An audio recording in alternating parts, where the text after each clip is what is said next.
Billy, I do think the referendum will pass. We're out there supporting it.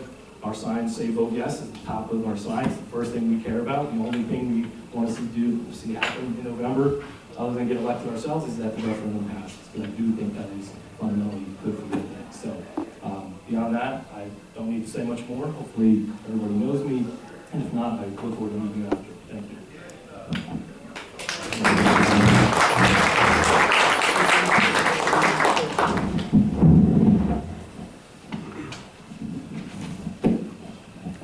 Good evening, everybody. I just want to start by thanking Amy for organizing and moderating. I want to thank you all for being here, especially with the Yankees on. I know you've made a sacrifice. If anybody wants to flash me some scores. Can you hear me now? Yes. Thanks. And I want to thank our opponents for being here. It's important that we all get a chance to speak. And I know there's a lot of feelings out there, and we're all going to get to them with the questions. I want to thank God for giving me good health and the courage and good fortune to be able to run for office in this town. I want to thank my wife. I know as a proud Democrat, it's not easy for you to watch me run for office a second time. And I want to thank you for granting me permission to do so. I like to think of our household as a microcosm for a nonpartisan form of government. Namely, you're always right. I want to thank Mark.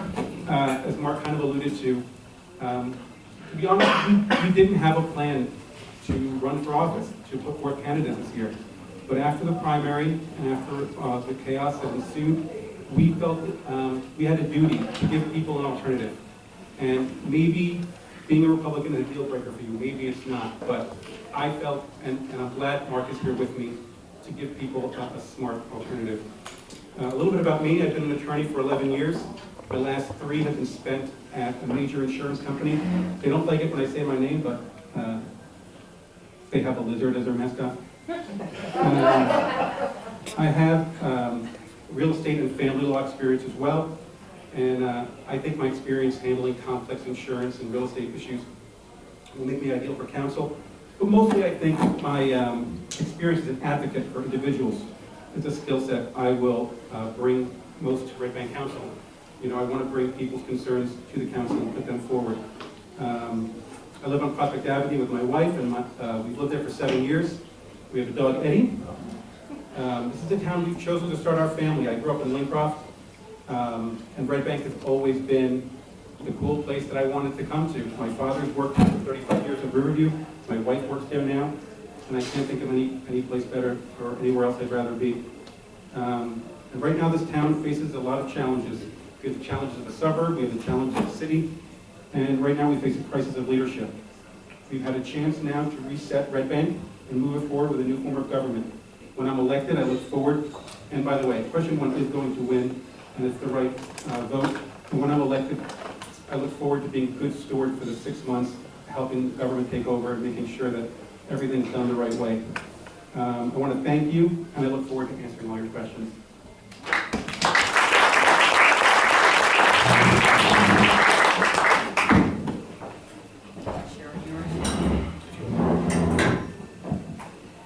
Good evening, everyone. My name is Andrew Morandi. I'm a councilwoman here in Red Bank. And I also want to thank Frank Brewery for hosting the event and Amy for volunteering and to be the moderator. Also to remind everybody, there's another debate on Saturday at 3 p.m. I think there were some flyers out so that you can send in questions. So I hope everybody joins in with that as well. So I'd like to tell you a little bit about myself. So I am a lifelong New Jersey resident. I was born in Newark, and my family moved to Freehold when I was 6. I went through the public school system, graduated from Freehold Borough, and after that I worked and put myself through college, and I graduated from, it was Rider College then, now it's Rider University, with a degree in accounting. After I passed my CPA exam and had some time and saved some money, I moved to Red Bank. I rented an apartment on Maple Avenue, and I was there for, I don't even know, 5, 6 years. But I loved Red Bank. And then I saved money and bought my first house in the year 2000, and I've been there since. So I am, been living in Red Bank more than I was in Freehold. So what I'd like to do is, I'd like to talk about some misinformation that's out there, right? So there's a lot of things being said, unfounded, ridiculous, about me, right? So I'm just a regular resident who wanted to get involved, and I thought I'd come and speak because I was a little concerned about the event venue. This was the first time we had it here. So I'd just like to start off and say I never followed politics at any level, even when I was younger, and even now to an extent. I was never and am still not part of a political committee here in Red Bank. It was when I bought my house, I started to follow the budgets and the impact on my taxes. I would attend some council meetings, planning and zoning meetings when big development started, and there was the talk of building that large garage on White Street. But it wasn't until the past few years when I really started to pay close attention on what was going on in this town, and I didn't like what I was seeing. The same story that you're hearing from everyone else. It just didn't start, it's been going on for a while. I spoke out about constant tax increases, which were averaging 5% a year since 2017. And then there was the whole senior center fiasco in 2019. I joined the movement to get the senior center addressed and spoke at a rally in March of 2021.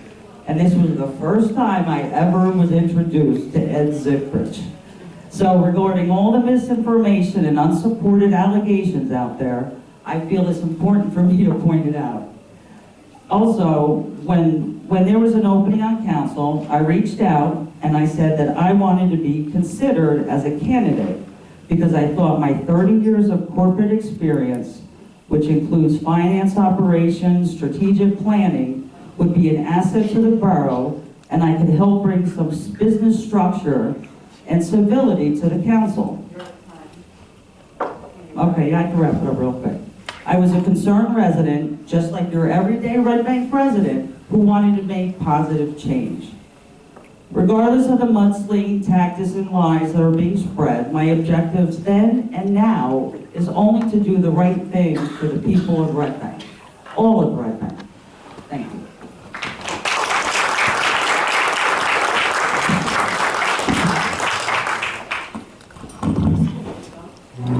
Can everyone hear me? Yep. All right. Amy, before you start the clock, I want a quick rebuttal to Mr. Portman.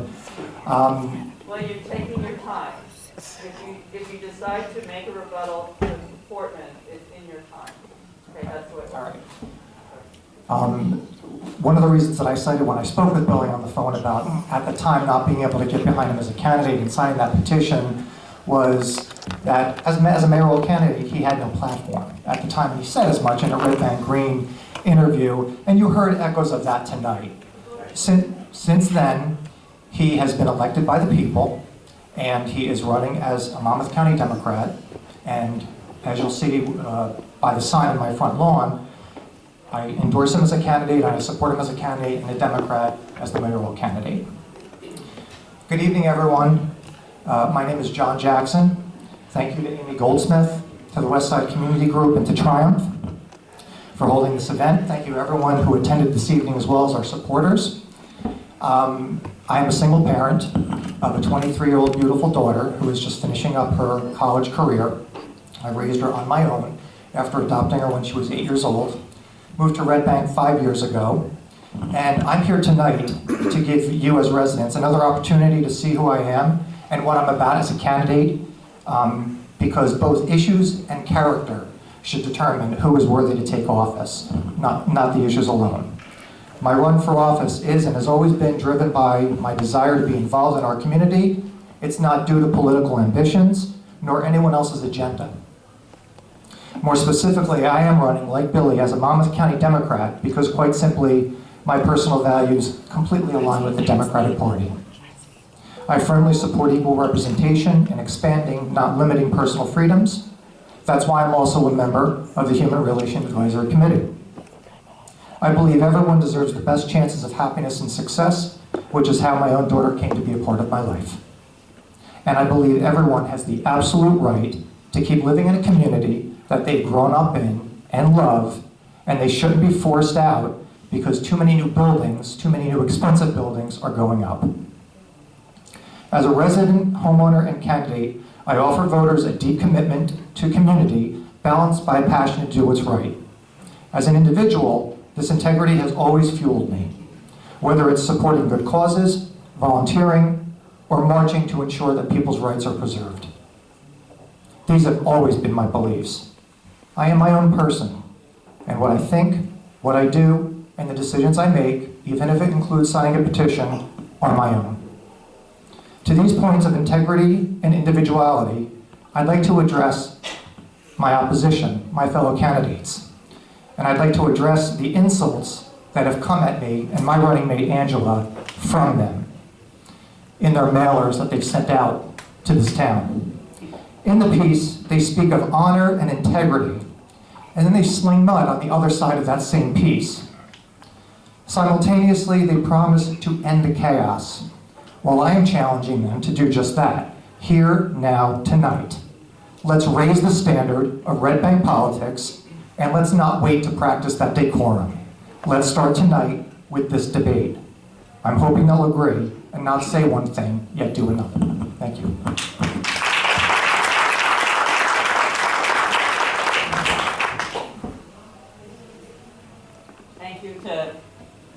Thank you to all the candidates for being pretty close to time.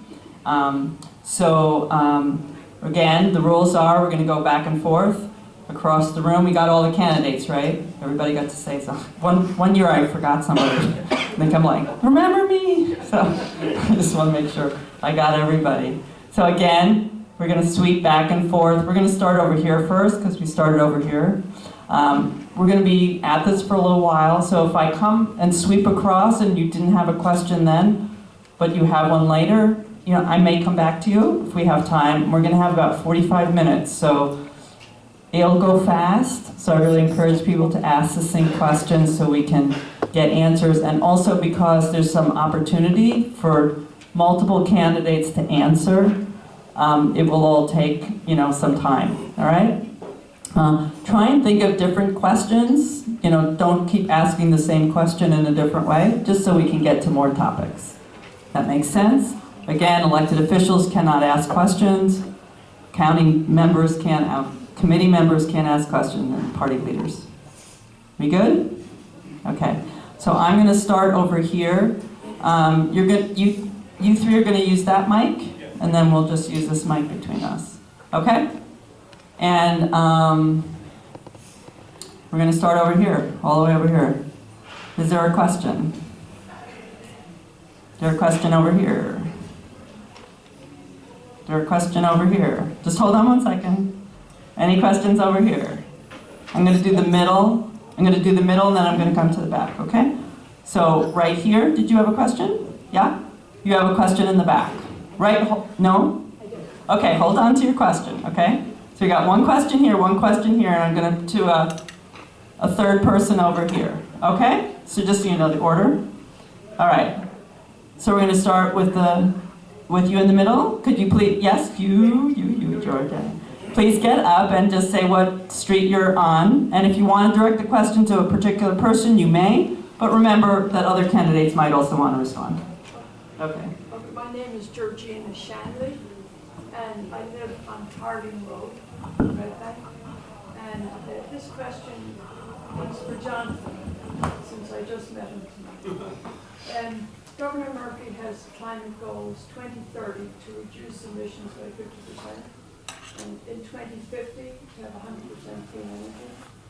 How are you going to follow these goals locally with specific actions in Red Bank? Like, what are you going to do to make sure that it's in sync with what Murphy is saying? And remembering that sea level rise in New Jersey, along the coast, is going to be 12 inches in 2050. So, Did everybody hear the question? No. All right, can you repeat the Yeah, question so- before you Yes, answer? absolutely. Told myself I was going to stay seated for most of the day, but I think it's easier if I Hold the mic up closer. Sure. So you're asking me if I'm going, what can I do as a council member in Red Bank to support Governor Murphy's initiatives? On climate On change. climate change, sure. Well, if this is state mandated laws, you know, the attorney and the, is only going to want to carry out those laws, it's not up to a borough to overtake state law. I mean, obviously we have a lot of leeway on council to do certain things to the borough, but if something's coming from the top down on the state, I don't see why I would fight it or do anything that would not be in sync with his initiative. But specifically related to Red Bank, what are you planning to do?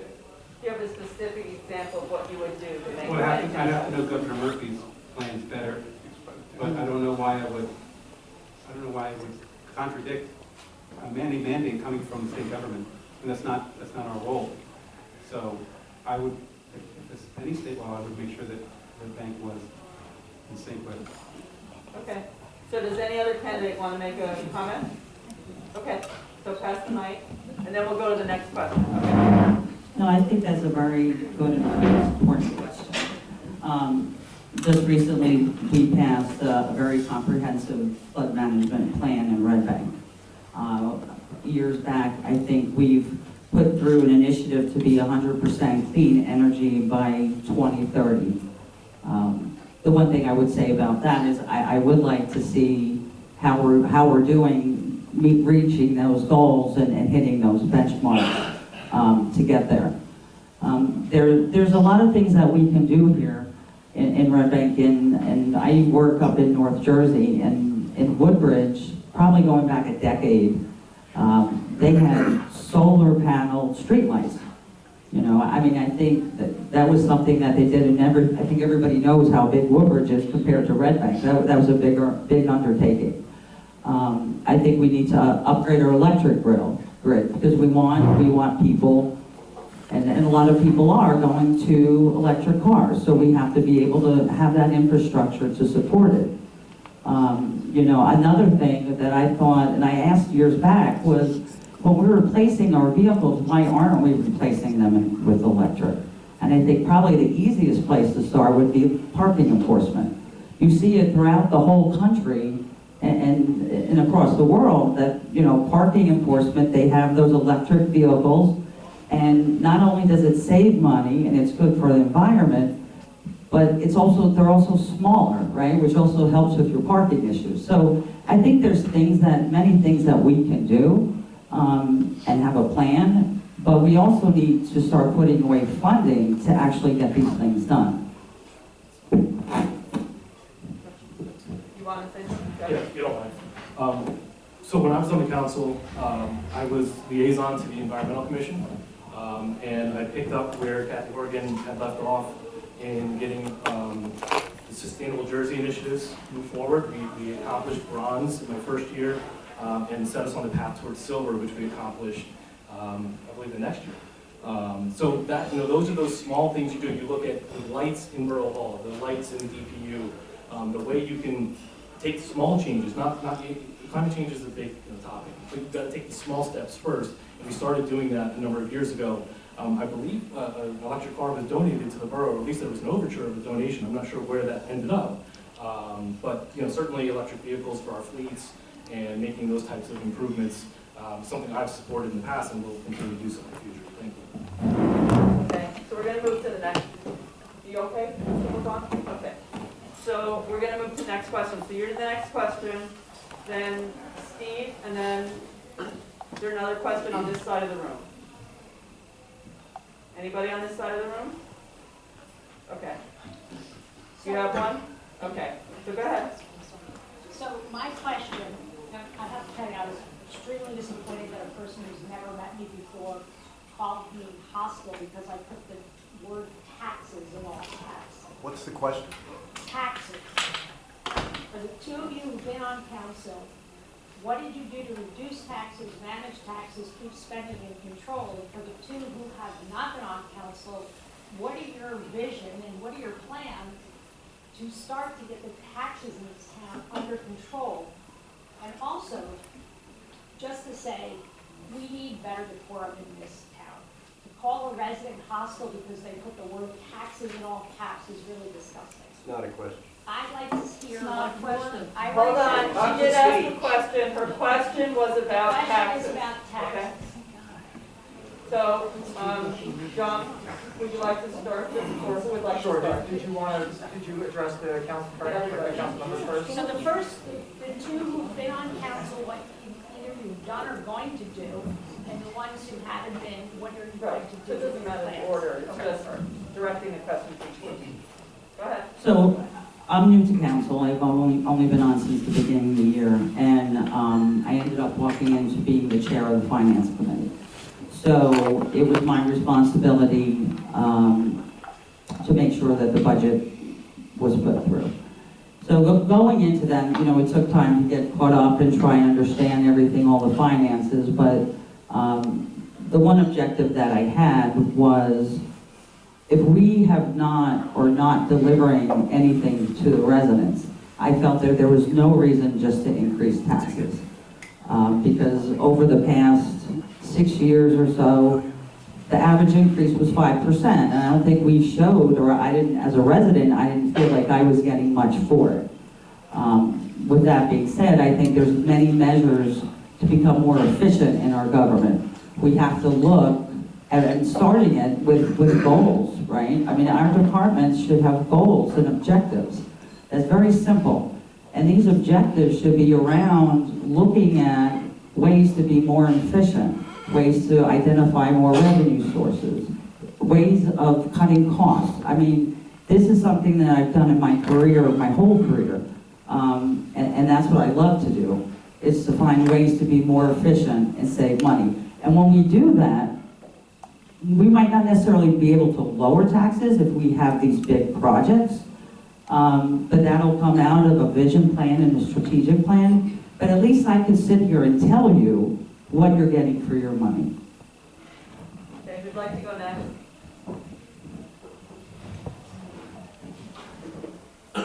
Obviously, taxes are a preeminent issue in Red Bank. I don't believe the municipal tax rate has ever gone down in my lifetime. Maybe in the last, maybe before I was born. It was more steady. When I was on the council, we did have a zero, actually the year before I took over on the council, Linda Schwabenbauer, as the chair of the finance committee, passed a zero municipal tax increase that year. So, you know, it can be done. And Linda was a Republican on the council. Her personal politics probably been much more Democratic if you ask her, but she ran as an R, so that's what it is. The subsequent years that I was actually on the council, we had municipal tax increases. I voted against that budget. I said no to that. I said the taxpayers deserve better, and I will do the same. I'll hold us accountable. And I actually agree with you, Angela, that it starts with strategic vision, it starts with planning, and the departments need to be held accountable.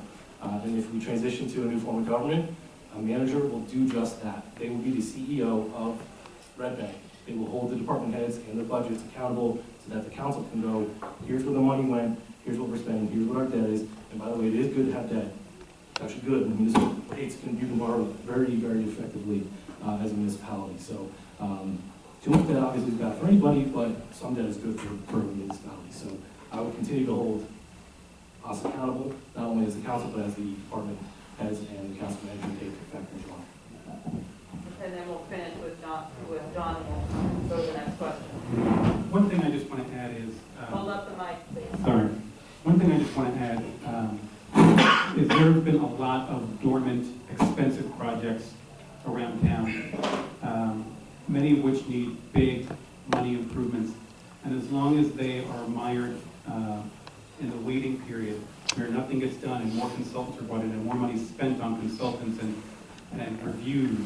I mean, nobody spends money on reviews like Red Bank. And if you keep voting for the same leadership and members of the same leadership team, you're going to get the same results, and the tax rate's not going to budge. You need people who are going to get into council and go on plans that fit the master plan, that attack these big projects that have been sitting, DPW, Borough Hall, Senior Center, Marine Park. Time to go.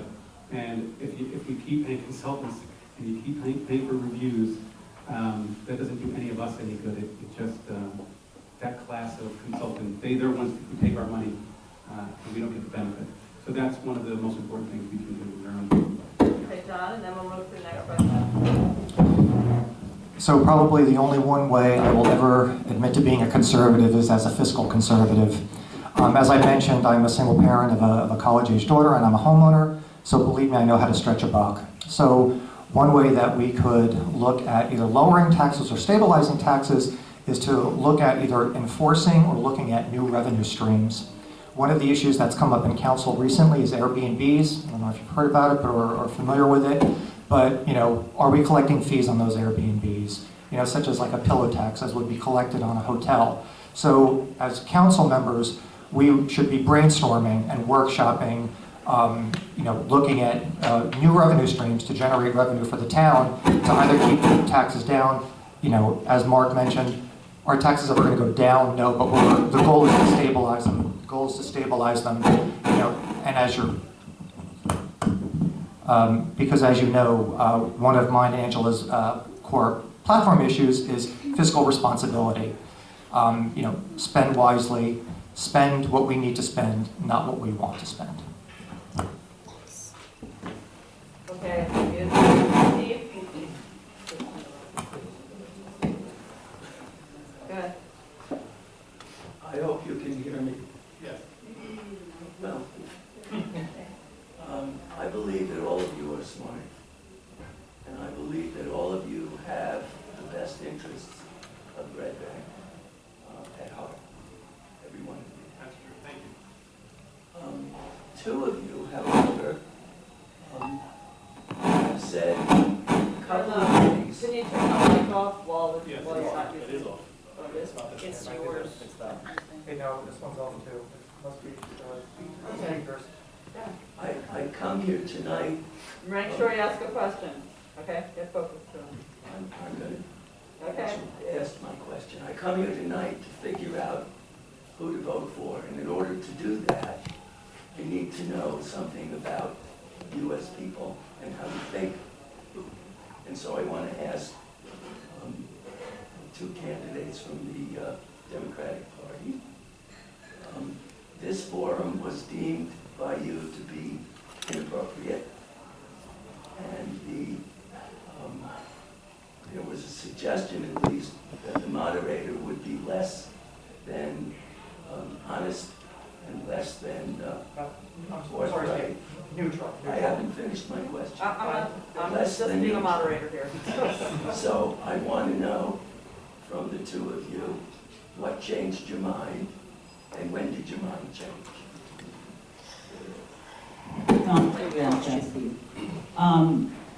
So in the beginning, the League of Women Voters was organizing the debate.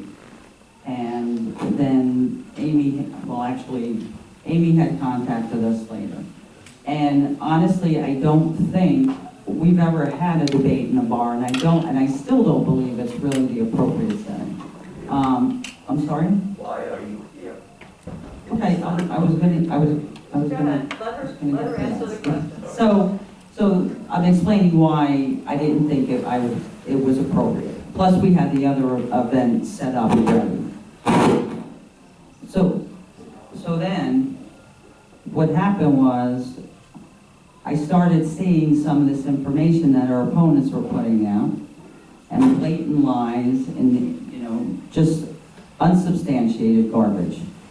And I thought, well, I think it's the best thing to do is to come here, which is more of an unstructured format that what'll be the debate on Saturday, and talk to the people of Red Bank and let you decide what you think of your candidates. Because I think it's despicable, quite honestly, the tactics being used. I mean, we're supposedly all just trying to do the better thing, the best for Red Bank. There's no reason for that kind of behavior. It's not civil. So that question, what this forum would be like tonight. But so far, so good. So, this is our test for having a debate in a bar. And so I'm glad I came. I'm here for the residents. That's why we're here. Would you like to add that, then I'd like to move on. Yes, I absolutely would. So when I initially communicated with Amy and her husband, Ben, Steve, the word I used was neutral, because I didn't in any way want to impugn her principles. You're well aware of the divisions that have gone on in our party in the past couple of years. Let's be honest about it. And Ben Forrest is an elected member of the Democratic Municipal Committee. And quite honestly, they have failed to endorse us. So I wanted what I felt was a neutral venue and a neutral moderator. It is in no way a reflection on Amy Goldsmith. When did we change our mind? Pretty much this past weekend. We have been agonizing over showing up or not, but as Angela mentioned, what definitely lit a fire under us was that mailing from our opposition, as well as the social media attacks that have been happening. We just simply could not stand for people to hear one side of the story. We needed to come here and represent ourselves and let people know what we're about in our own words. And to Angela's point, it has been a great experience this evening so far. Everyone's been very respectful, so thank you all for that. Okay. If by social media push, you mean public officials ducking public meetings and the opportunity to face the residents, then yeah, I stand by that all day. I'm glad we shamed you into comment. Thank you. Okay, so hold on. So, no, that's okay. No, we were going on to the next question. So I think, Chris, you were in line, and then this gentleman right here. There's a question here. Anybody? I got you. Anybody up there? Okay. So I got 1, 2. Is there another gentleman up here? No. And then the 2 in the back. Okay? Chris? And then we'll, okay. Mark Taylor Park, Can you stand up and say your name and what's your Chris Havens, 111 Grove Street, Shrewsbury Lane. One reason I like that you're running is because you go to the west side of the island, where we got traffic, pedestrian, I would say lighting, and hopefully some future open space issue. So what can you do to make the west side a little bit nicer? Honestly, Chris, that's a great question. I have been a resident of the west side now since 2015. As I mentioned, I grew up on the east side, but the sides of the town are not the same. We talk a lot about one red bank and having this community vision, but the west side gets neglected. It has been for a long time. There's some initiatives for pedestrian safety that we've started to enact, which are great. But there's certain streets I won't take my daughter in the stroller. Frankly, there's some sidewalks I can't walk her down. And it's never more apparent than when you're door knocking how poor some of the conditions are. So I definitely think, and those are quality of life issues, right? That literally affects me every single day. I take my son out for a walk, we with our dogs. I have to avoid certain areas. It's ridiculous to me that this is a town that's so great. If you go anywhere outside of Red Bank, you say you live in Red Bank, people go, wow, I love Red Bank, what a great town. I say, well, come to my block, because it's not so great all the time. So I would love to see some of those quality of life issues be addressed. That would be a serious priority for me. And I think we need more attention put to the west side. It's been neglected for too long. Does anybody else want to add something? Sure. I'll tell you the hang of this at some point. I've been in the hang of this at some point. Okay. No, the west side is a very important part of what's going on at Red Bank. And I would love to find a way to bring all the parts together. I went to a council meeting a couple of years ago, and they were talking about initiatives to promote Red Bank, which is great, because we always want Red Bank to be a jewel and a place for people to come and a destination. But now the west side's becoming a little bit of a destination, and I'd like to help that out. I know we had our first ever Hispanic Heritage Month celebration on the west side this year. I know Councilman Trujillo and Councilwoman, I'm sorry. Councilman Ballard, I know that you also sponsored the event, and I want to say thank you as someone who's Mexican American. I'm very happy to see us celebrate that for the first time. And I want to bring all 3 parts of Red Bank, downtown, east side, west side. And why do we have, why did we break it down? And then 2, door knocking on the west side too. It is, Mark alluded to this, it's funny how simple the issues are on the west side in terms of, when we get our lights, when we get a new light here on the street, can we not get over-ticketed all the time if I put my car out for 2 seconds. You know, these are simple things that we should treat the West Side with more respect and use it to our advantage going forward. Thank you. Counselor, can I move on? Is it okay to move on? You're all right? Okay. So I'm not going to always remember the order precisely, so I'm going to try and do it correctly. Here, and we have 2 in the back, here and here. And then we'll go over here, and then we'll go upstairs. Okay? Go ahead. My name is Justin Mandel. I'm over at Shrewsbury Manor here in Red Bank. Been here since 10 years. I also want to echo what this gentleman said. I think everybody up here wants the best for Red Bank. I respect that. One of the things that Ms. Morandi had mentioned and John had mentioned was that there's a lot of division here and there's like some crazy stories and stuff like that. And I definitely see that. I'm a free agent, so I don't really align Republican or Democrat. But what I'm really concerned about is the factionalism on the council right now, which I think is evident to everybody. And one of the things that I think would help to dispel that factionalism, if you're really trying to address it, is how you came into power in the council was kind of weird. And then there was a whole bunch of lawsuits that were really surrounding that. There was a lot of hubbub about it.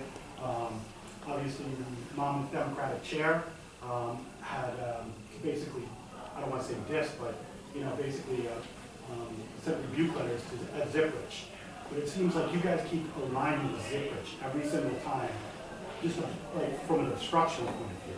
And I just really don't understand it. So my question is, like, maybe you can help me understand about like the thing with Billy Portman, like why all of a sudden there was like another candidate. It was a secret backroom deal with Zipprich as a notary. Or just like, getting rid of Greg Cameron. Question, please. So why is that? Like, why are you guys backroom dealing and only letting the mayor know, like, last minute about some of these things? Like the firing of Greg Cameron and everything. Okay. So, yeah, it's all that backroom stuff is where the division comes from. Which question, Ms. Copeland? So I think the main question that I got from it is, why is the backroom dealing, and how did you kind of get into your position? In his view was in a backroom. Well, I'm just saying, like, what we only have what we read publicly in Red Bank Green and everything else, and that's what we're seeing. And I want to understand exactly what the lay of the land is, because obviously Mark's going to attack. Mark invited me tonight. I don't know I'm Republican or Democrat, but I want to know what's up. And I'll take the first one in the beginning. I mean, I explained why I wanted to be on council. Sure. I mean, I've only been on since the end of February, something like that. It's not a long time. I was never involved in Red Bank politics. But like everybody that you've heard, when I did pay attention, I didn't like what I saw. I thought the people sitting up there were supposed to be my voice, my eyes, my ears as a resident in this town, and I didn't think that was happening. I saw the prior administrator that we had not only be rude to other people on council, but to the actual public and to myself. And I thought that's ridiculous. I'm paying this guy's salary, and he was so arrogant. But I'm not going to get into that. So those were the things that got me very crazy. So then the senior center happened, and there was no transparency really in the council of what was going on. It was kind of, you asked questions, you never got full answers. Sometimes you never got any answers at all. So that's how I got involved. So then when the opportunity came open and that seat was there, it was my decision as a resident of 30 years almost that I did want to get involved and make a positive change. I didn't know Ed. I told you, I met him the year prior, but I wanted to be involved. And as far as backroom deals, I'm not sure what you mean with backroom deals. Well, the whole thing around the mayor with Billy Portman, all of a sudden, like, the last minute Kennedy, people aren't letting anybody know, Zipprich, Well, okay. notary. All right. So the mayor, Hold on. Go ahead. Go ahead. I'm not sure what you mean. I don't understand the question. I'm just trying to clarify. About the Sturtevant petition, you're not answering the question how you came to your seat, which was also challenged legally. Yeah. I'd like to hear that answer too. He I- was asking, he was asking. I did answer No, that. you asked No, you Mike. kind of went around how Who you. the fuck is Okay. Mark? He's not that I'm not in charge or responsible for whatever happens with these committees. All I said is that I wanted to be considered a candidate. So tell What us about that happened process. after that is beyond my I'm gonna- control. Okay, I'm gonna cut a little bit here, because we're gonna Sure. taking up a little bit too much I just wanted time. to know that process. So as far as the petition, and I put it out there on Red Bank Green, I think it was Red Bank Green and TAP, somebody asked me that question. And I said, that petition was signed before the election. And like, it was, why are you laughing? I know it was. Okay, it was before the election, and the reason why I signed it was exactly what was said before. Billy was walking around with a campaign that he wasn't gonna really be mayor. It was all temporary. He had no plan, he had no vision, he wasn't gonna stick around. So then, on the other hand, you had a woman who had a 10-point vision plan, who wanted to do things for Red Bank and had a purpose, right? I mean, so then after the election, when it was a unanimous decision, I respected the voters. You already have it. All right, so, Didn't hold David Brown say it was on, like illegal? hold on, please, That's not what he's asking. please. Sure, You're gonna sorry. have to hold on, okay? Mark, would you like to make a comment? And then I'd like to, if we can, move on. I think you weren't very clear with your response. No, I'm just curious as a resident who saw this going on, again, reading it from afar, not understanding the process. I'm a Red Bank County Committee member for the Republican Party. We do things the right way. We hold a meeting, we all get in the room, we say, here's the candidate we're proposing, here's the multiple candidates we're proposing, we take a vote. Okay? If that person prevails versus somebody else, that's the candidate. That is a crappy system, I'm not gonna lie. But that's the system we have currently, and that's the system I'm looking to change. What's not being addressed by Ms. Morandi is how she got her position, the candidate selection process, and she's also maybe not understanding the question about why she signed a third-party candidate when you already had a candidate from your party. Thank you, Mark. I'd like to hear that answer as well. Perhaps somebody else can want to. You wanna make a quick response to I that? think I and did then I'm gonna explain move why on. I signed that petition. All right. I don't think it'd be any clearer than that. And as Okay. far as the other process, that was I did what I did because I wanted to be a candidate and be seen as I wanted to be involved. What happens from that point on in your committees, that wasn't my control. All right, so she answered the question, we're gonna move on, okay? We're just really okay. Okay, we're gonna move on, all right? She's happy with that answer. Yeah, it's fine. So we have two in the back, here, and then I'm gonna go upstairs. Go ahead. Hi, I'm Thea Janzio, live on East Bergen Place in Red Bank since 2004. And before that, I had a home on Hudson. And so, I'm just kind of watching and listening, and I just can't get past, Mark, what you said about, being respectful and really handling, the whole debate and the back and forth with Angela and John. And so the other day, getting these mailers in the mail, I'm still like, I just can't believe that this day and age, you're standing or sitting up here, and you're snickering, and you're being arrogant in my view. I need a question, okay? And I'm gonna answer, Go ahead. all right. That's all right. And I guess, sending out mailers about being puppets, right? That's not, so here's the question. Thank you. How are you going to govern, be on council, get along with everybody, coordinate, collaboration is such a big part of any kind of, whether it's government or work situation, corporate, and you can't even really maintain that here tonight. So how are you going to do that? And that's really the question that I play from the heart about integrity and truth. And it's just mudslinging and all of this stuff. Okay, That's thank the you. question. I appreciate that question. I've already done it. I've already been a council member. I've been a charter study commissioner. But you're not doing it I've worked tonight. across the aisle. This is a competition. I don't know if you guys know that. This is a competition. And the highest vote getter wins. And I was the highest vote getter in 2015, and I was the second highest vote getter, I believe I made the third highest vote getter on charter study. So people like me. If you don't like me, that's fine. I'm still having work. I'm still having coffee. I can still reach across whatever aisle you want to call it and build Red Bank together. Okay? So, In the listen, same if way- you're offended by the No, mailer, but I'm then just I'm asking, sorry. in the same way that you're through these mailers and puppet comments and how you're acting tonight, is that how I should come to you as a resident of Red Bank and speak to you and think that I'm gonna get respect when you're not putting that out here tonight? or these mailers, I mean, you Okay, guys. hold on. I think you made your point, okay? I don't know how many you got, but there was one mailer, so thank you for bringing it up. Two, Okay, It's the same mailer. exactly. There he goes again. okay. So there was one mailer, and yes, we question the independence of these candidates. They have rarely, if ever, voted against the Zipridge Council, and they're running lockstep with it off the council. So they're trying to piggyback on Billy's success by using the same colored signs. I mean, that's kind of sad, but listen, I'm here, I am who I am, I can talk to you, I have worked across the aisle, I have friendships, I have relationships with people in town, and you think that I'm being disrespectful, I apologize, that's not my intention, but I can work with people, I already proved that. You want a very quick response, or would you like to move on?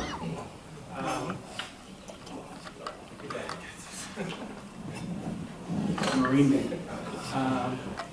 Look, if you've been to any council meetings recently, you already know that it's not a civil place. The lack of civility is not new to tonight or to that mailer. It's been contentious, and it preceded the primary. The primary only made it worse, and you know I can't make it any more clear than that. I'm willing to work with anybody. I am trying to win. You know, if I could just say very quickly, so I don't have time. Very quickly, please.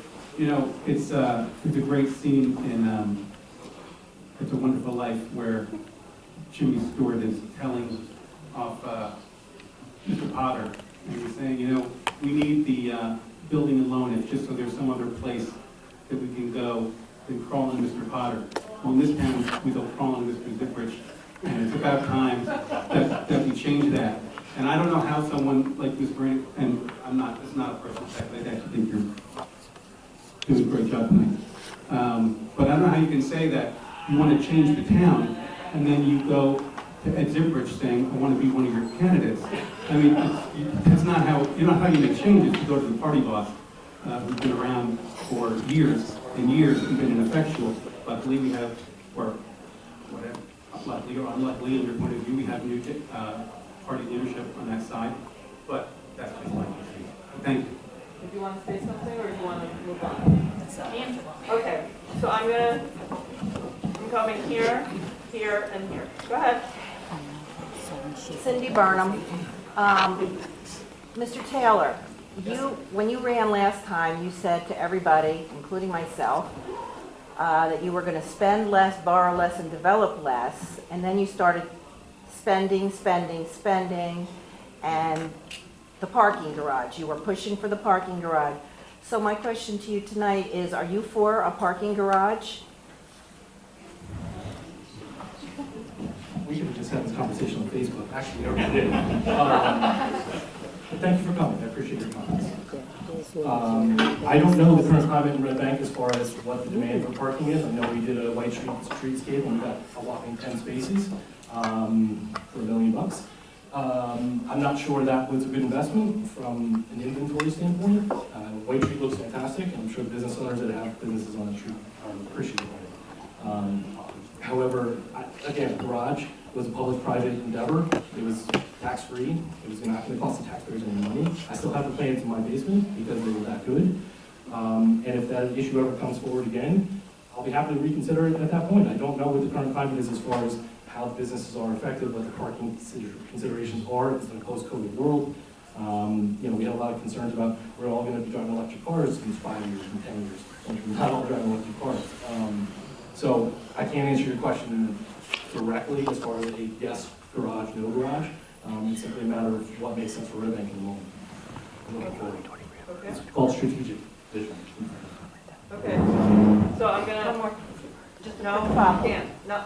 Unless it's something related to what you started. Different Yeah, it's question? about the parking Okay, garage. you can, if it's related to the parking garage. Yeah. Okay. Go So if you want to know what the climate is, you have to be active in town. And so, what are you laughing about, Mark? What's so You funny? don't think I'm active in town? I'm sitting up here right now. I don't know. I don't know if you're active in town. So But I'm That's just because I moved away saying, from these cities. I'm just saying, and I'm sorry I got you to run because you turned out to be. Hey, come on, guys. What's your question? My question is this. So you need to go around and ask people about the garage. And I was talking to Cliff Keene, who's the head of the DPW, I know. and he said, we didn't need a parking garage, just FYI, because the East Street parking lot was used for construction, for staging, for the whole Broad Street, and we made out fine. So there's a little heads up for you. Okay. So there was not a question, so No, well, Amy, we she's can- just making a rebuttal. I just made a rebuttal. This is fine, thank you. Okay, here, and then here, and then we go up. Go ahead. I'm Les Taylor. I know Mr. Taylor better than the rest of you, but I'd like to ask John, and others can answer. I know you, John, but not as much as I know. For Mr. Jackson, what would you say are the two first or most important priorities, one or two, that you think we need to address in Red Bank now? And if the others of you want to answer that question as well. Thank you, Mr. Taylor, for your question. I would say the two most pressing issues would be the state of the DPW, really addressing that facility, making sure that we get it, we rebuild it, repair it, get it out of disrepair. It's borderline dangerous right now. And the second is doing something about overdevelopment or runaway development, really making sure with that upcoming master plan that we align to it to a T, that the people who are serving on the planning and zoning boards are appointed and approved to align with that master plan, to stick to our ordinances, and as council members, we have to look at our current ordinances and evaluate whether they need to be updated, modified, etc., to make sure that things like, setbacks are appropriate, that density is within ordinance, that parking allowance is within ordinance, because you go to these planning and zoning meetings, and we're getting these proposals that exceed ordinances constantly, and they have to be either declined or turned around and revised. That shouldn't be happening. We should have a clear plan based on the master plan of here's what we can build, here's where, so because so the one is the short term, the DPW, let's get that fixed as soon as possible. The master plan, that's what our town is going to be for the next 20, 25 years. Thank you. Does anybody else want to say anything at this time? Go ahead. Or you can take the other microphone. I think John is right. We've talked about DPW and we talked about it in the workshop, and it's something that hasn't been done. But I think something that is close to the heart to almost every resident that I've talked to, no matter what side, east side, west side, is public safety in our streets. We want to be a walkable town. We want people to ride their bikes, but everybody says the same thing. It's dangerous. There's speeding, there's not enough enforcement, there's not enough of mechanisms that are out there that we have for safe street crossings. That is something, safety should be our #1 priority, and it needs to be addressed, because it's not getting better with the development in our town, but also the development around our town, because we all know that Red Bank is a cut through to the Parkway and 35. And to me, this is a #1 priority, is safety. All residents should feel safe, and they should be able to walk, and they should be able to ride their bikes. So we have to address that. Anybody else? Yeah. Let's pass it down, please.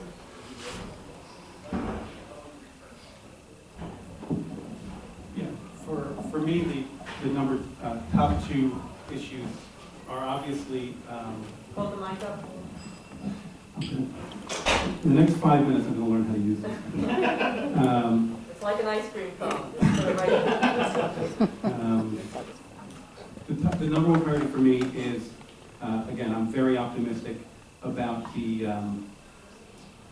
question one and the reformation of the new government. And that is not something that is, just so everybody knows, that's not something that's born out of the political divide. That's something that was in the works for a long time. That's something that came out of the charter review and was the #1 recommendation by the charter review as a way of fixing Red Bank and keeping Red Bank forward. So that's as much as so a governance issue than it is a political issue. And then I want to make sure that that is stewarded the right way and it gets off on the right foot so there's no confusion. And then the second thing is these big projects, I've alluded to this again before, these big projects that have been sitting around, at least 4 that I can think of off the top of my head, they need to go. It's not time for more dialogue, it's not time for more consultants, it's not time for more spending, it's time to get things done. Anybody else? Okay. So, you're good? Question is almost the same. Okay. So I'm going up to the top. Say your name, what street you're on. Bruce Maiden, Branch Avenue. I have a question for Mr. Taylor. In 2018, City Councilwoman Kathy Horgan said in comments to Red Bank Green that nonpartisan elections would be cost prohibitive. Now, you claim yourself to be fiscally responsible, and you're on the Charter Commission. Why didn't the Charter Commission look at what this would cost us? It's a very important component of what your decision would be. And it wasn't, to the best of my knowledge, it wasn't looked into. It was what? Sorry, was the It wasn't looked into, the cost of this. Well, you have to have elections and you have to have representative government. So that's the system we live in, right? Elections cost money, governing costs money. No, we did not do a down to the penny, financial audit of what a nonpartisan election would cost.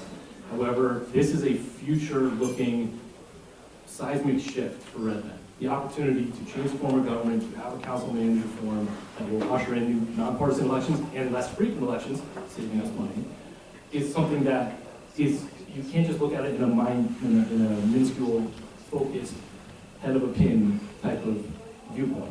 This is something that's going to change us for a generation and beyond. We've been a borough since 1908. It's an antiquated system, it doesn't work, we can all attest to that, having lived in this town the last 18 months. It's not working, we need to do something different. And if it costs us a couple more bucks, or if it saves us a couple bucks, that's really not the issue. The issue is how do we govern better, how do we make Red Bank a better town for all of our residents, all of our stakeholders, all of our businesses. Hold on. All right, is there any other questions from the? Okay. Please, So I'm Meredith, I live on Branch Avenue, and my question is, it takes a little bit of setup, so I hope you'll just give me this. I can't give you too much leeway because we're running out of time, so Okay, please so try very and do a briefly, short what I'd like setup. to Thank know you. is with regard to honor and commitment to the truth. Mark, why weren't you honest with the people of Red Bank, especially the people in the public school community, about what went down with Haslam Yassin? Before you answered, remember, it was I, in January of 21, recommended that you get an auditor, and you didn't do anything at all. You guys all put him off. Then in June of 21, Steve Heck said to me that Haslam needed to be indicted, and I said, the people on the committee, the people on the foundation have got to do something. You got rid of Haslam in July, but you did not go to the prosecutor until this year, and I know that because I talked to them. So where is the honor in having money stolen from kids? Where is the honor in covering it up? And where is the money? Okay. Okay. So, this is a council debate number 1, and you're talking about a nonprofit education foundation, which I'm the president of very proudly. I'm a representative of borough schools. I'm a proud graduate of the primary school, the middle school, and Red Bank Regional. So nobody's more invested in public schools than me, okay? When I became the president of the Red Bank Borough Education Foundation in February of 2021, I know I'm a founder. I'm sorry? I'm a founder, I'm a past president, I'm vested too. No, I'm aware. I was not, I'm just saying, I was not a board member until that point. And I've addressed this in a public response to Ed Zipper's lies, which I know was penned by you, so that's fine. No, they weren't lies. Just hold on, just answer the The question. answer is, when we noticed some anomalies with withdrawals that we could not rectify, we took action, we dismissed Haslam from the board, we made a recommendation. I called the police chief and Red Bank. I said, here's what I'm dealing with, what do I do? He said, I'm going to refer you to the Monmouth County Prosecutor's Office. I immediately had a conversation with them that same week, and from there, the investigation began. So while you may be seeing things, charges filed this year, that investigation started because that takes time. It's called No, according to the Monmouth County prosecutor, you did not go. Hold on. She's just answering I'm your answering your question. question. Okay, he's just answering your question, so you'll just have to take whatever he gives you as an answer. Thank you. Thank you. Is there anything more you'd like to add to that? Otherwise, we'll move on. The truth is, because of the evidence we provided, the cooperation we provided, its foundation, Hazen was indicted, he's criminally charged, and it is pending. We are seeking restitution for every penny that was taken. That's the best I can tell you, that is still pending. Okay. All right. I'm sorry, I wanted to make sure they answered your question, so, okay. Okay. All right, so there's a question here? Okay. Good. I'm Dr. Stephen Thank you for your patience, Fenichel. everyone. Do you need a mic, or you can speak loud? Well, if you can't hear me, I do. We If you can't hear can, you. you don't. Yeah, why don't you come up closer to here? You can use a mic. Thank you. Thank you for coming for the people who are leaving us. I know that it's been asked about the bike safety and the scooters and all that sort of stuff. Your name? And, I'm Stephen Fenichel. I'm a transplant from Ocean City 2 years ago. There was a traffic safety study done, and it suggested that we should have one-way streets to facilitate bike lanes. You plan to act on this recommendation.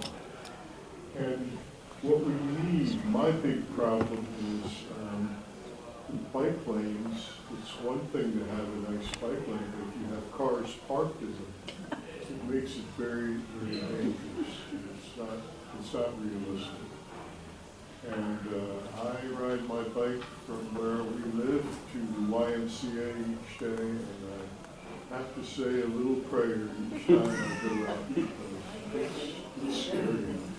All right, so why don't we get an answer from the candidates? Did you have it directed to a particular person, or you want everybody to answer? Well, I think it's an issue that everybody should weigh. All right, so does someone want to start? Well, you have your own mic. Go ahead. So my understanding about that traffic study is that it was actually only for one portion of the town as opposed to, comprehensive to the entire town. So if they recommend one-way streets, it's something that I would be open to, with further investigation. I think there are actually a couple of streets in town that would be served to fully convert to a one-way, like the one right off of Broad where you've got like that leads into the parking lot, it's got the do not enter, it's a one-way, and then it's got a do not enter. So we definitely have some traffic flow challenges that I think that traffic study can inform. Cyclists and bike lanes are absolutely something that I would love to see added and instituted on a far broader scale in Red Bank. If there's any town that should be walkable and bikeable, it's Red Bank for sure. Will one-ways solve that completely? No, but I think it's an element, that can improve pedestrian safety.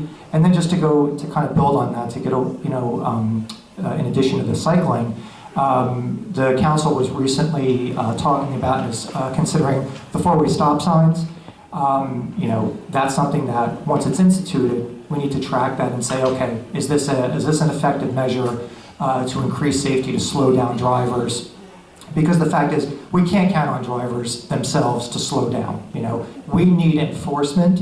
We need, we need ordinances. We need four-way stops, et cetera, et cetera. As legislators, we need to be the ones to take the action and really solve the problem as far as pedestrian safety. Okay, does anybody else want to give a response, or you could also say ditto if you agree? But go ahead. Were you referring to a recent study or an older study? Last year. So John Jackson was right. That only looked around certain areas within Broad Street, not throughout the whole town. But there is a complete street program that was done, that was mentioned before, that'll be incorporated into the master plan, which has a larger scale vision on how it will get implemented throughout Red Bank. But like I said before, there's something we could do now, and it doesn't really cost us anything, and that's more enforcement. Less warnings, more tickets.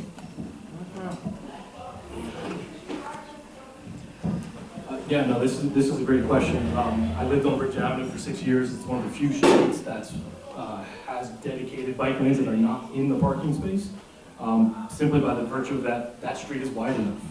We're an old town. We have a lot of narrow streets. We have two-sided parking. Frankly, we have a lot of large vehicles that park on the streets that effectively make two-way streets into one-ways in a lot of areas. I live on Tilton, like I said, and if I come around Catherine and it's double park, and if somebody's coming towards me, we're playing chicken. So having a dedicated bike lane in that scenario is just not feasible. So while it's a great concept and it's desirable, you have to deal with the map as it's laid out. The complete streets, is certainly something we need to implement. When I tried to get a master plan together when I was on the council, it got shut down for political reasons. I'm glad they're doing it now. I'm really happy to see that we're going to have a vision for the future. So yeah, the more we can incorporate that, that's certainly wonderful. But again, you're dealing with limitations. We just have to be realistic. You can stop shutting the ease all you want. But we need bike lanes. They don't always work because of that physically. So we need to identify areas of town where we can incorporate them safely, address pedestrian concerns as well. So you have to take it as a mixed bag because that's what it is. Red Bank said a mixed bag. Anything else you want to add? You want to move on? Other than I like bicycles. All right. So we had a question here. We're going to come along here. Go ahead. Just say your name and what street you're on. My name is Adrienne Blau. I'm on South Pearl Street. I just want to give a little background. My experience, this is my opinion, all through the pandemic when we had our former business administrator, this is when all this stuff started. He was so disrespectful, and the way he talked to the residents, it made me feel like he was dictating to us instead of us asking him to do what he needed to do. And then it reflected onto the council. I don't think the government is broken. It was the people who were sitting on it. And we think about that every time nothing was done. They bickered back and forth. Nobody was listening to each other. So I It was need a all about question. power struggle. So my question to you, because you guys weren't on it, hopefully when you're elected, can you see yourselves being civil to each other, working with each other, listening to each other, and not have me listen to a council meeting and have you bickering for 5-10 minutes over things that should not be happening? I think that's the problem. Individuals who execute what they're supposed to be doing. You work for us.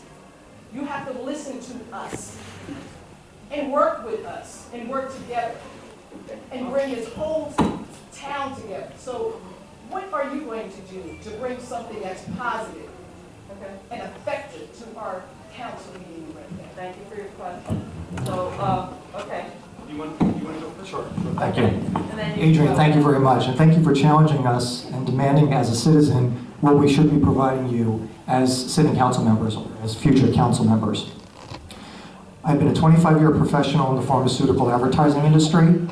I'm accustomed to working with teams of people. Sometimes you like them, sometimes you don't. But the fact is, you've got a job to be done, and you've got to get that job done. You have to figure it out, you have to align, you have to unify, and you have to get the job done. I promise I will do that. I promise that people like you in mind, that we are working for you. That I'm there to do a job. I'm there because of you, and I want to stay there and serve because of you. So that is my promise. I stand up here today and say, and if you choose to elect me, Red Bank, I will work with whoever is sitting up on that dais with me. I'll use a small example of when I walked in this room this evening. Obviously, we have opposition, but I went up to each gentleman and shook their hand. That is how I operate. We have to have civility. We have to show that respect to one another. If I want it from you, I have to show it to you. Thank you.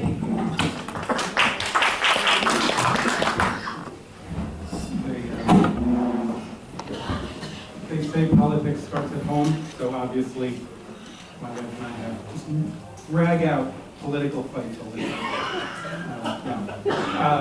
I have no issue working with anybody. As an attorney, you spend a lot of time prosecuting things and defending things that in your heart, maybe you think are wrong or right, and it's your job to advocate for who you need. And my job as council is to advocate for you. And one thing I would like to do is make council meetings a little more warm.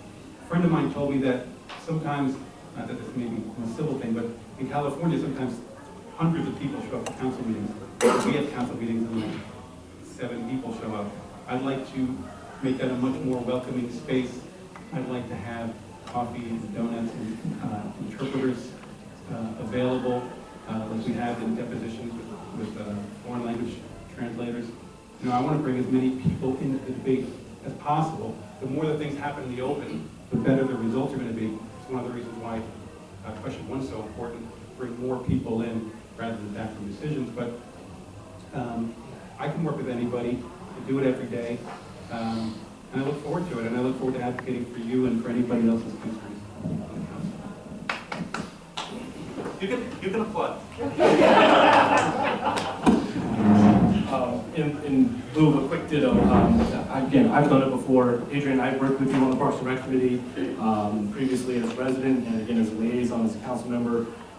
You know, again, I've lived in this town my whole life. It's about relationships. And yeah, John and I are attorneys, and it's an adversarial, you know, career. But at the end of the day, we both are civil litigators. 99% of cases settle because you find compromise. You have to work together with people who are diametrically opposed to you to find reasonable ground. And so I commit to that for Red Bank, as I've done before, I'll do in the future. Thank you.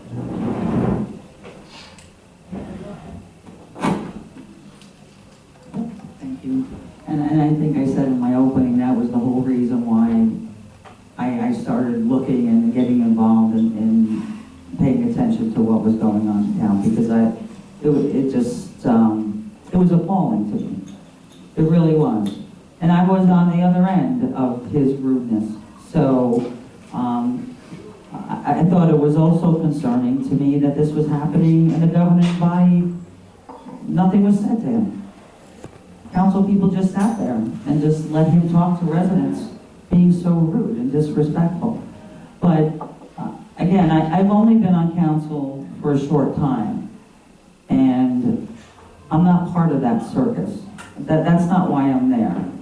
I treat with everybody with respect and civility every day of my job, and I do that on council. So when there's distractions and obstructions on council, you need to look now where it's coming from. Nobody if you really want to do what's right for Red Bank, then you'll be willing to work with everybody and anybody. And then that's it. It's the people. It's absolutely the people. Okay, so we're at 8, hold on one second. We're at 8:45. Okay, this is the time where I make the transition back to the closer. Does somebody have a burning question? Somebody who hasn't asked a question, sorry, Amy, but somebody who hasn't had an opportunity to ask a question at all tonight, over here. So I'm gonna take the one question. I really encourage candidates and people to stay a few minutes. If you have a question that you'd really like to get answered, please, stay a little bit or get a business card and have a civil conversation about what the issue is that you have, okay? So I'm sorry, I'm just gonna ask, is that okay? All right, so just say who you are. Sure. Rosie Perry, South Pearl Street. This is for anybody on the council, but I think I know how Mr. Taylor sits on this. You talked earlier about trying to save money. We have 2 school systems in this town. And people are paying taxes to pay for 2 school systems that we don't need. So how do you all feel about a unified school system, shared services, and basically closing down the charter school and amalgamating everything together? Did you want to direct it to a particular person Whoever or wants to anybody answer to it. answer that? I'd like to know how they all Okay. feel about it. Okay. Anyone want to start? I know this is a topic that is discussed a lot. And like I said before, I went through the public school system. I received an excellent education. I do believe that people should have choices. However, I don't know enough to say that the reason 25 years ago, maybe, when the charter schools were created, if those reasons still exist. So I think that is something that I would like to learn more about and talk to the charter parents to find out why. Because I know there were reasons in the beginning. I don't know, are they still there? But at the end of the day, the ultimate decision, I believe, is with the state's Department of Education on whether they stay or they go and town by town. But it is something that really needs to be discussed amongst the schools and the boards. We've tried. Okay. Other people want to answer the question? You could say ditto also if you agree, or you can modify, or whatever. I'm not forcing you to. No, I'll be brief. Yeah. No, I mean, Ms. Marie, that's an excellent answer, honestly. Frankly, it's not a matter for the council. It is between the school and the state. Unfortunately, I am a proud alum of the public schools. I graduated in '97, charter school in '98. To be honest, I don't know what my parents would have done if there was a charter school option for my sisters and I. Because there were some issues in the schools then. However, we have tremendous leadership now, and I do believe that some of the issues that were part of the founding of the charter school have been resolved, and we may not need to have two school systems. As a taxpayer, it is a drain a little bit on the resources in Red Bank, particularly as it affects our borough students, because that money gets siphoned off automatically to the charter school. We have no say over their budget as a Board of Education for the public schools. Again, I'm the president of the Education Foundation. We literally raise money to make up budget shortfalls for our students in town. So it is not something we can address directly as council. When it came up for their renewal, the council acted 5 years ago, and we voted against it on a matter of taxes as a body. I know there's been some discord around this issue in recent years again as the charter comes back up. I think if those issues are not present anymore, then we need to seriously evaluate that and petition the state to take the appropriate action if necessary. All right, anything else? Anybody else want to make a comment, or I'm going to move to the close? No, we're done with questions. So this is the time when the candidates have an opportunity to do their close. They each have up to 3 minutes. They pulled a number out of a hat, so whatever the order is, that's the random order. So thank you. Thank you again, Amy, for hosting, being the moderator and Triumph, and everybody coming out. This was a good event, so again, I'm asking the people of Red Bank to vote for me if they want someone to continue serving on council who's committed to working hard and making positive changes for the betterment of this town. I live under 2 simple principles: do the right thing and put others before you. I believe this is what voters expect. We're up there for you. We need to address many issues in this town, like development, our infrastructure, our municipal building needs, amongst many other things. We've talked about public safety and road safety a lot tonight, and it is critical. We need to have a clear vision and strategic plan to get us there, as well as long-term financial planning to support our initiatives, all of which I presented during this year's budget presentation for those that had joined. Again, we need to start addressing quality of life. We talked about that a lot, but there is cleanliness of the town. That's always important as well. I have an extensive professional background and have implemented numerous initiatives and projects over my career that have resulted in over $10 million in revenue and cost savings. And this goes back to what I was talking to you before about efficiencies. As part of my role as the chair of Finance and Personnel Committee, I worked to pass the lowest tax increase in 6 years, less than 0.5%. I led the creation of a very informative budget presentation where I talked about improvements we need to make and implement. One of these have already been completed, and that's the creation of the budget calendar that's going to deliver the budget late April, early May. As part of my role in the parking committee, I worked with the parking team to have short-term ordinances updated. I'm also working to filling 2 top positions in Red Bank that are critical for us to be efficient and operate and have some consistency. I strongly believe a council person is supposed to be sitting on the dais as the eyes, ears, and voice of the taxpayers, and that's what I'm doing and will continue.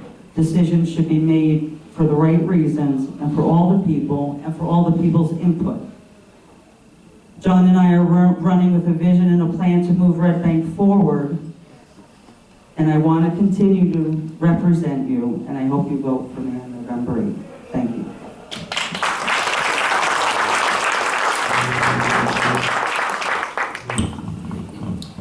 Yes, thank you again, Amy, and to Triumph and to all the attendees. It was actually really great to see everyone show up tonight. One of the things I love most about Red Bank is that it's a town where people actually do engage in the political process. So it really is great to see everyone turn out tonight. I hope that tonight I've provided you with perspective as to who I am as a person, as well as a candidate, and that you're not only hearing orchestrated statements from other sources, but that you've actually gotten to know or gotten a glimpse as to who I am and who I would be if I were to serve you on council. In addition to having a command of the issues, character is critical to who you put in office, because it not only determines a person's motivation, but it gives you insight to the type of leader they're going to be. When you see who someone is, that's the type of leader that you can expect in your community. Character and command of the issues are what drive the three parts of mine and Angela's vision for Red Bank. It's to promote healthy growth while curbing overdevelopment, ensuring that growth is in accordance with our own town's ordinances and the master plans, and not to deviate from them. We want to maintain that financial accountability, including continued control of the budget, supporting cost-saving measures, and ensuring that we set funds aside for rainy days or unforeseen crises like COVID. We want to improve that quality of life, including expanding our green spaces for residents to enjoy, such as in Marine Park, and improving pedestrian and bike safety, as we talked about before, so that residents can feel safe crossing the streets. To our opponents, I just want a friendly reminder of the challenge that I put forth when I opened up. I think this has been a generally civil debate, and I want to thank you both for that. To the voters, I'm actually going to ask you, in addition to the support that I'm going to ask for Angela and myself, please support Congressman Pallone, because this year's election is a must-win. Lastly, please just know that it would be my pleasure to be your voice on council, because, like Angela, we truly want to move Red Bank forward. Thank you.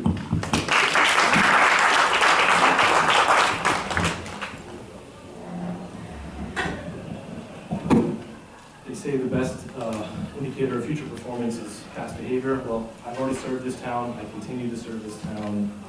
I've been elected twice, one in a partisan election, one in a nonpartisan election. And I hope to do that order again, possibly, winning in a partisan election here in November and potentially running again in May as we move the referendum forward. As John alluded to, we want to be good stewards as we move into a new form of government. And, you know, you have to have competent leadership. You have to have people who can see past the personal issues, the petty attacks, and lead without emotion. You have to be able to just get things done. You know, Billy's campaign, you know, for the referendum, our campaign for the referendum, we're swimming in the same direction. We want to see Red Bank move into that new era, and I promise that if I'm on the council for that 6-month term, I'll do everything I can to make sure we're governing responsibly and on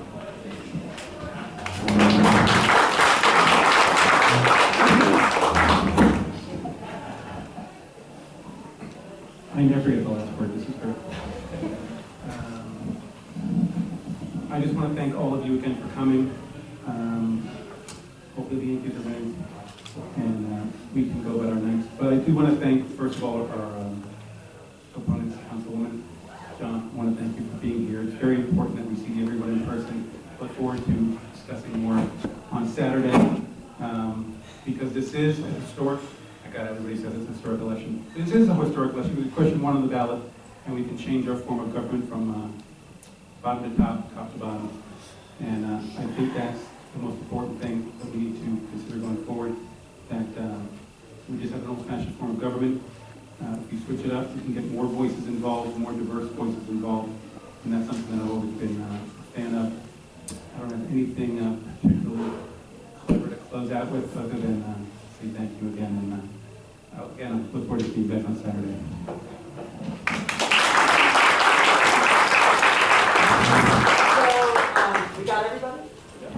Okay, so thank you very much to the candidates. I really appreciate your coming and being here and being willing to articulate your points of view and your honesty. I also appreciate the questions that came. These are just a reflection of some of the concerns that, some of them are really old issues, some of them are kind of new and fresh and a little raw. So, but what's really important is for us to get all through this, not just for election day, but to make our town a better town. The fact that you're here means that you really care about the town, you want it to be a better place. We may not all have the same exact vision of how to get there, but that's okay, because that's what government is, and democracy is a little messy. So the most important thing is if you've already gotten your mail, your ballot in the mail, fill it out. If you don't fill it out, you can vote early. If you don't